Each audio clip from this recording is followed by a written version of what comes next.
Breaking news చూస్తున్నాం. ముఖ్యమంత్రి రేవంత్ రెడ్డి అధ్యక్షతన ఇవాళ కాంగ్రెస్ శాసనసభాపక్ష సమావేశం జరగనుంది. శంషాబాద్లోని నోవోటల్లో ఉదయం 11 గంటలకు ఈ సమావేశాన్ని నిర్వహించనున్నారు. ఈ మేరకు ప్రభుత్వ వైపులో మంత్రులు, ఎమ్మెల్యేలు, ఎమ్మెల్సీలకు సమాచారం ఇచ్చారు. ఈ సమావేశంలో 4 కీలకమైన అంశాలపై ప్రధానంగా చర్చ జరగనున్నట్లు తెలుస్తుంది. భూభారతి, ఎస్సీ వర్గీకరణ, సన్నబియ్యం, ఇందిరమ్మ ఇళ్లపై చర్చ జరిగే అవకాశం ఉంది.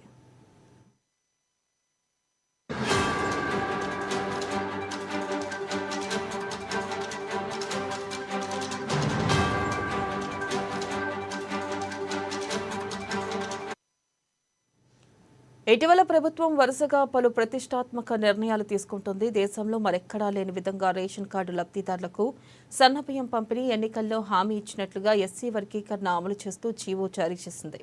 ధరని రద్దు చేసి భూభారతిని ఇవాళ్టి నుంచి అమల్లోకి తీసుకురాబోతోంది. ఈ అంశాలను ప్రజల్లోకి బలంగా తీసుకువెళ్లడంపై సీఎం ఈ సీఎల్పీ సమావేశం దిశానిర్దేశం చేయనున్నట్లు తెలుస్తుంది. అలాగే ఏఐసీసీ అగ్రనేతలతో రాష్ట్రంలో భారీ బహిరంగ సమావేశాలు నిర్వహించడంపై నిర్ణయం తీసుకునే ఛాన్స్ కనిపిస్తుంది. ఇక ఇదే సమయంలో తాజాగా మంత్రివర్గ విస్తరణపై ఎమ్మెల్యే కోమటిరెడ్డి రాజగోపాల్ రెడ్డి చేసిన వ్యాఖ్యలు పార్టీలో తీవ్ర దుమారం రేపుతున్నాయి. ఈ విషయంలో సీఎం ఎవరైనా డైరెక్షన్స్ ఇస్తారా అనేది ఉత్కంఠగా మారింది.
బ్రేకింగ్ న్యూస్ చూస్తున్న ముఖ్యమంత్రి రేవంత్ రెడ్డి అధ్యక్షతన ఇవాళ కాంగ్రెస్ శాసనసభాపక్ష సమావేశం జరగనుంది. శంషాబాద్లోని నోవోటల్లో ఉదయం 11 గంటలకు ఈ సమావేశం నిర్వహించనున్నారు. ఈ మేరకు ప్రభుత్వ విప్లో మంత్రులు, ఎమ్మెల్యేలు, ఎమ్మెల్సీలకు సమాచారం ఇచ్చారు. ఈ సమావేశంలో కీలకమైన 4 అంశాలపై ప్రధానంగా చర్చ జరగనున్నట్లుగా తెలుస్తుంది. భూభారతి, ఎస్సీ వర్గీకరణ, సన్నబియ్యం, ఇందిరమ్మ ఇళ్లపై చర్చ జరిగే అవకాశం ఉంది. ఇక ఇటీవల ప్రభుత్వం వరుసగా పలు ప్రతిష్టాత్మక నిర్ణయాలు తీసుకుంటుంది. దేశంలో మరెక్కడా లేని విధంగా రేషన్ కార్డు లబ్ధిదారులకు సన్నబియ్యం పంపిణీ, ఎన్నికల్లో హామీ ఇచ్చినట్లుగా ఎస్సీ వర్గీకరణ అమలు చేస్తూ జీవో జారీ చేసింది. ధరని రద్దు చేసి భూభారతిని ఇవాళ్టి నుంచి అమల్లోకి తీసుకురాబోతుంది. ఇక ఈ అంశాలను ప్రజల్లోకి బలంగా తీసుకువెళ్లడంపై సీఎం ఈ సీఎల్పీ సమావేశంలో దిశానిర్దేశం చేయనున్నట్లు తెలుస్తుంది.